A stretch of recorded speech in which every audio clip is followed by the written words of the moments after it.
उन बहनों को, उनको नमन करता हूं जिनका सिंदूर उस सरहद पर तैनात है, इस देश के 140 करोड़ लोगों की रक्षा के लिए।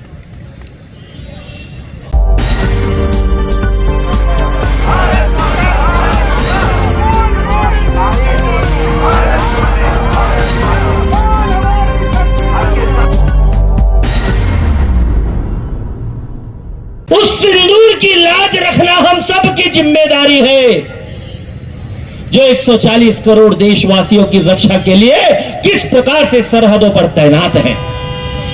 अभी कर्नल साहब ने बताया कि कैसे आबहवाओं में मौसम की मार को सहते हुए वे हमारी रक्षा के लिए तैनात है। आज पूरा देश उनके साथ खड़ा है, यह बताने की आवश्यकता है। वो सैनिक तो अपना धर्म निभा रहा है, सीमा पर खड़ा है, गोली खाने के लिए खड़ा है, गोली मारने के लिए खड़ा है, गोली का जवाब गोले से देने के लिए खड़ा है, मगर क्या ये देश उसके साथ खड़ा है? ये देश को खड़ा होने की आवश्यकता है और इस देश को यह बताने की आवश्यकता है कि सरहद पर जो सैनिक तैनात है, हम उनके साथ कंधे से कंधा मिलाकर खड़े हैं। भाई और बहनों, 22 अप्रैल का वो काला दिन हम सबको याद है, वो भूलने वाला दिन नहीं है कि किस प्रकार से कश्मीर के पहलगाम में हमारे 26 भाइयों को धर्म पूछकर गोली मारी गई, गोलियों से उनका सीना छलनी कर दिया गया, उनकी पत्नियों के सामने उनका मांग का सिंदूर उजाड़ दिया गया। वो बिलखती रही, रोती रही, मिन्नतें करती रही, मगर उन दरमांधों का दिल नहीं पसीजा और एक एक करके हमारे 26 भाइयों को उन्होंने गोलियों से छलनी कर दिया। जब टीवी पर समाचार आया, देश ने देखा, दुनिया ने देखा, पूरे देश में एक आक्रोश की लहर दौड़ उठी, सैनिकों का खून खोलने लगा, हिंदुस्तानियों का खून खोलने लगा, आपका और मेरा खून खोलने लगा। अब हो गया, बहुत हो गया, अब हम बर्दाश्त नहीं करेंगे, अब हो जाए आर पार, बहुत हो गया।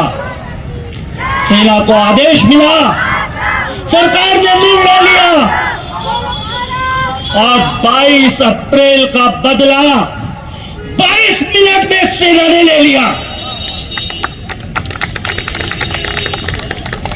उस सिंदूर को बारूद बनाकर पाकिस्तान में फेंक दिया।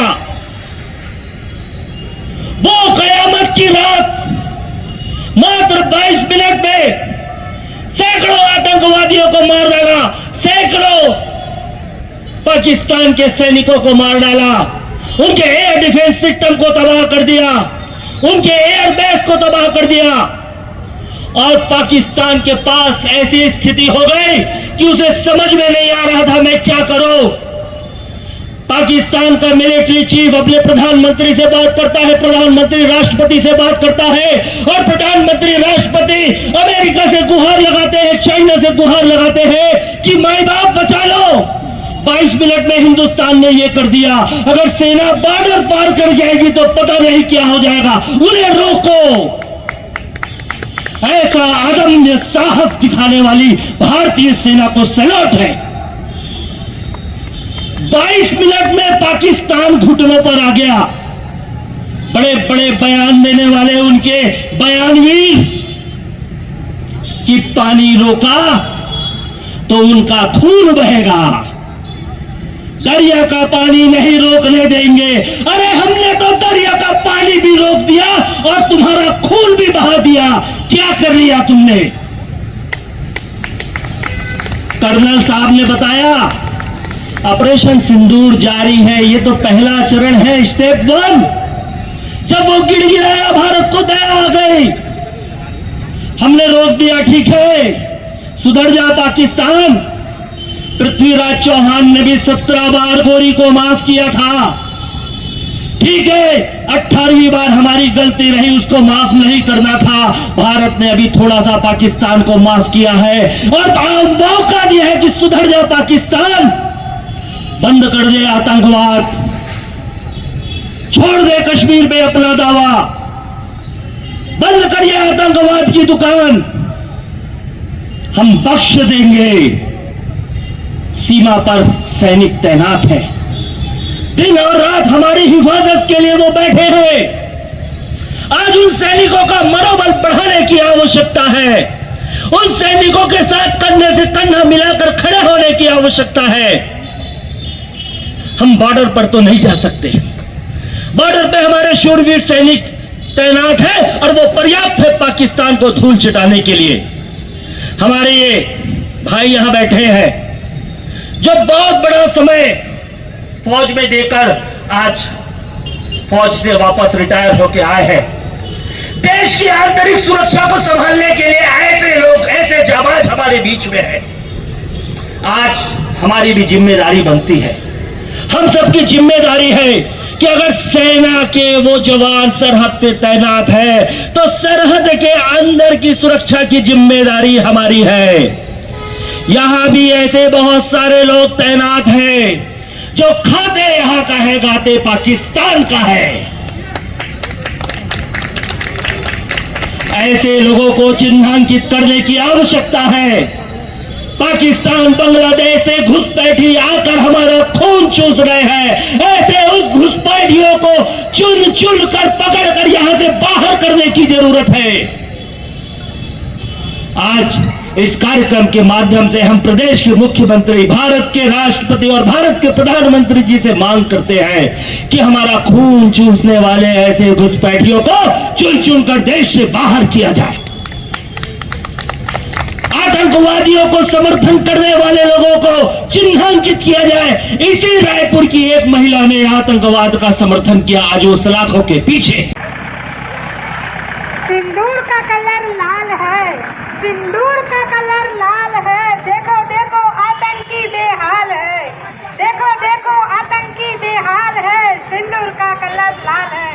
न पूछो जमाने से क्या हमारी कहानी है, न पूछो जमाने से क्या हमारी कहानी है, हमारी पहचान सिर्फ ये है कि हम हिंदुस्तानी हैं।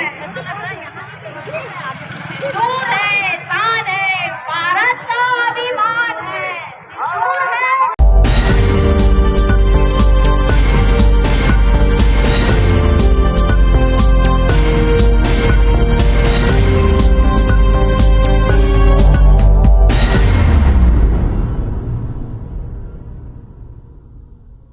सिंदूर संस्कृति की पहचान है, सिंदूर माताओं के का मान है, सिंदूर पवित्रताओं की लाज है, सिंदूर जिसने सिंदूर को छेड़ा मर्यादा था उसने तोड़ा, जीने का अधिकार नहीं, शपथ भारत माता की, भारत की शान है सिंदूर, संस्कृति की पहचान है सिंदूर।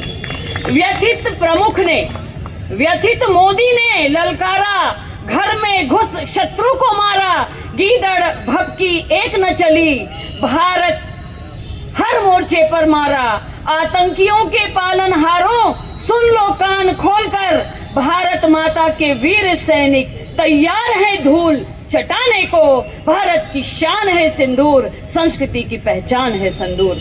हमारे नकुल जी सिंह जो हमारे कार्यकर्ता हैं, हमारे स्वयंसेवक हैं, उन्होंने ये कविता रची है जो आज बहुत समीचीन है। हमारे सुबोध राठी जी, हमारे कर्नल साहब, वर्षा जी, मीना भाभी, हमारे स्वामी जी, आप सभी का बहुत बहुत धन्यवाद करती हूँ। साथ ही राष्ट्रीय स्वाभिमान मंच रायपुर के आह्वान पर आज सिंदूर शौर्य सभा में पूर्व सैनिक सेवा परिषद के समस्त सदस्यगण, बंधुगण एवं उनके परिवार की मातृशक्ति, आप सभी का हृदय से हम राष्ट्रीय स्वाभिमान मंच की ओर से धन्यवाद ज्ञापन करते हैं। साथ ही समस्त प्रबुद्ध नागरिकगण, बंधु भगिनी का हम धन्यवाद ज्ञापन करते हैं। शासन, प्रशासन, मीडिया एवं समस्त उपस्थित जागरूक नागरिकों का हम राष्ट्रीय स्वाभिमान मंच की ओर से धन्यवाद ज्ञापन करते हैं और एक शपथ लेकर जाते हैं कि अगर इसके बाद तुमने